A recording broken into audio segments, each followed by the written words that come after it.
I'm going to pose to you a question. I teased it before the break. I asked these guys the other day, and I think it's an interesting one. Who has done their job better over the last month or so of football here in New England? Drake Maye or Mike Vrabel? Drake Maye. Wow. And you're the guy who said early, before we played any games, but you thought Mike Vrabel was kind of the MVP of the offseason, the MVP of the team, still the face of the team. So Drake Maye has been better through 3 games than Mike Vrabel. Is that concerning, surprising? Where do we feel about that? A little, I don't know if I would use concerning, but it's like Mike is a defensive guy first, and I know he spent a lot of time with the offense during the course of the offseason and the spring and summer to learn Josh's offense and see how he operates and how Drake operates.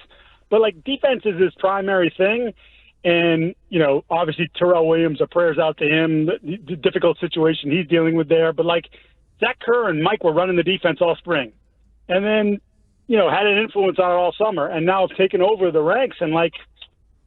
It hasn't been great defensively. And look, and not having Gonzalez is a big deal, but I like the way Drake's played the last couple of weeks. And even the first week when I kind of dinged him a little bit, it wasn't like it was some wretched performance.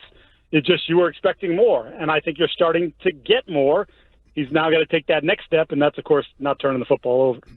Mike, it is kind of crazy to think that just about a month ago we would have thought that the defense would have been carrying the team and the offense would be lagging behind, but it's the opposite is true. I mean, the one thing the Patriots defense does well is stop the run. They rank second in opponents' rushing yards per game at 60 per game, but it feels like Christian Gonzalez is going to play in this game, and that offense for Carolina kind of putrid. How do you feel like this defense for the Patriots matches up against that Carolina offense?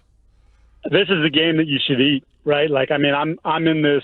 They should open up a can of whoop ass and deliver it. Coming off the disappointing loss, the way it went down, when you controlled, 85% of that game against Pittsburgh. Carolina's coming off this win that when you actually looked at how the offense played in that game, they didn't really have much to do with it. It was more about their defense and the way Atlanta just kind of threw up on themselves in that contest. So, like, to me, this is you got to eat, and it starts with those guys up front. They're missing their 2 of their best offensive linemen. 2 of their interior guys are out there on IR.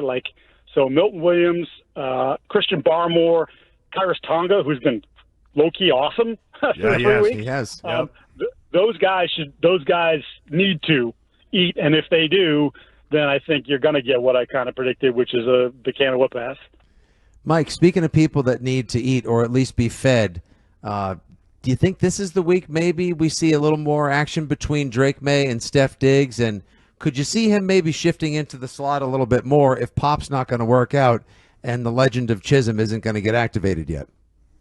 Yeah, I mean, I'm in favor of that at this point. And again, I'm not sitting here telling you that Steph Diggs is the Steph Diggs of old or even the Steph Diggs of the first half of last year before the ACL. I mean, it hasn't even been a year since the ACL.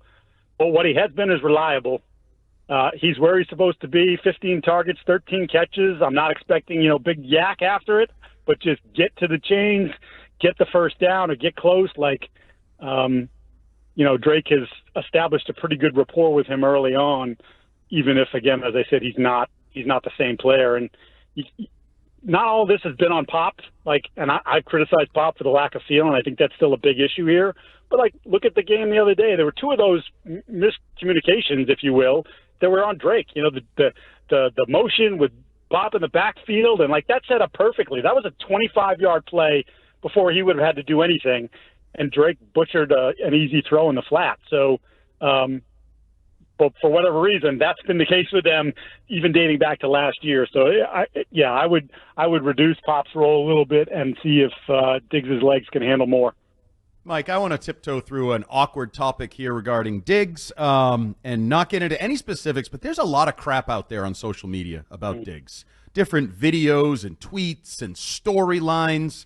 And last time he was kind of in trouble, it was about making good decisions, I think Mike Vrabel said. Something to the effect that make good decisions for yourself, for the football team. Is there any concern that Stefon Diggs is going to end up being a bad decision at some point? I think that's a wait and see, but I think his past history, Andy, would tell you that, yes, it eventually will be. Whether you can get the full year out of him without it being, and obviously you already had the little incident in the spring, but whether you can get a full year out of him before that happens. I don't know. Like, you're right, there is a lot. Like, you can't even Google his name without stuff that you don't want to see. I don't want to see. Pop it up on Google. Like, no, thank you. Like, I'm good. I just let me know about the football stuff. But as I was writing about him when he talked to us on Wednesday, I pulled up some of those quotes from GQ, which was one off season ago. And, like, it's never his fault. He doesn't own responsibility for anything. I decided I wanted out of Minnesota. They didn't want to lose me. I wanted to be out. Buffalo didn't want to lose me. I wanted to be out. Now, the Buffalo people will tell you something different. I don't know the Minnesota people well enough to know what their thoughts were on it, but, I mean, they didn't hesitate to trade him. So it's sort of been who he is. And maybe at 31, heading into 32, he turns 32, I think, in November, maybe he's maturing. But as you mentioned, when you do the Google searches, you're not really sure that that's what's happening. Yeah, Mike, you were on that from the very beginning, and you got to watch out for those charming, charismatic guys, man. Those are the ones you got to look out for. But hey, Mike, just curious. One of the big storylines going in this game, of course, is how are they going to play Rhamondre Stevenson? He's in the last 2 years, Mike. He's averaging half a turnover a game, which is just insane. How do you think they approach it, and how do you think they should approach it? I mean, I think he's got to be active because I still think that they probably – well, I don't even think. I think they know he is their best pass protector, and that is why you saw him at a couple snaps late in the game, because even though Trevion came with a great reputation, he's obviously struggled in that regard, and that's not Gibson's forte either. Not that he's bad at it, but he's not good at it. They believe that Rhamondre is good at it, so I think you need him in that instance. But to me, it goes Gibson starts, Henderson's – the change of pace guy, and if you got to have pass protection and you want to leave that running back in there, then that's Rhamondre. Trying to look for something that I guess instead of just beating the war drum that it's going to be Pats by a million Sunday, though I'm with you. I do think they should win by a lot. Just to play radio for a second, Nick Skorton has given Will Campbell back in college a little bit of the business, and that left side of the line could be a little bit of a question mark this weekend with that matchup right there alongside Ben Brown now having to shift in at left guard. Any concern over there, Mike? Yeah, sure, because I thought that actually the last 2 weeks, Jared, he went from the weak link in week 1 to their best offensive lineman in week 2, and I thought he had a pretty good performance in week 3 as well. So you like the sort of path that he was on and the relationship that he has with Will, sort of getting comfortable with each other. Mm-hmm. And now you're going to insert Ben into this, and not that Ben didn't get a ton of snaps in there, late in the summer, but it's different now. You're game planning, and you're facing, some really good players. Derek Brown is a monster. They have 3 or 4 guys on that defense that are really a handful that can ruin things for you. And Derek Brown would be primary amongst that group. If I'm them, what am I doing? I'm moving. Oh, you got Ben Brown in there? I'm going to move Derek Brown over Ben Brown. I'm going to get him some snaps there and see how he can cook. Last one as we get you out the door here. Pop Douglas was the other guy that was kind of in the crosshairs of everybody last week. Don't want to see him anymore. Bench him. Get rid of him. What do you think his status is going to be? Is he still going to have a role, or is it Chisholm time? I don't think it's Chisholm time yet. No. Wet blanket. Well, again, Chisholm, you put him already in the Patriots Hall of Fame. His best work has come against 2s, 3s, and 4s. That's not to say that he can't do it. I do like some of the intangibles of his game. I think he has feel. So, if you're projecting long term, like, he might be a fit in this offense because of that, if the athleticism can go along with it. But I just think it's early. They're still talking about how he doesn't really know how to play outside. And you know how Josh runs his offense. You're not just playing slot. You're going to line up here, you're going to line up there.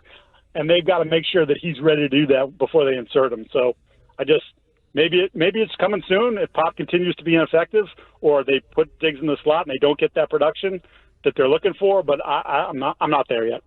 I'll leave you on this. I'm not sure Pop knows how to play inside or outside, so that makes him equal footing with Chisholm. Andy, be nice. He doesn't know which way to run, which way the first down marker is. Thanks, Mike. Yeah, good to talk to you.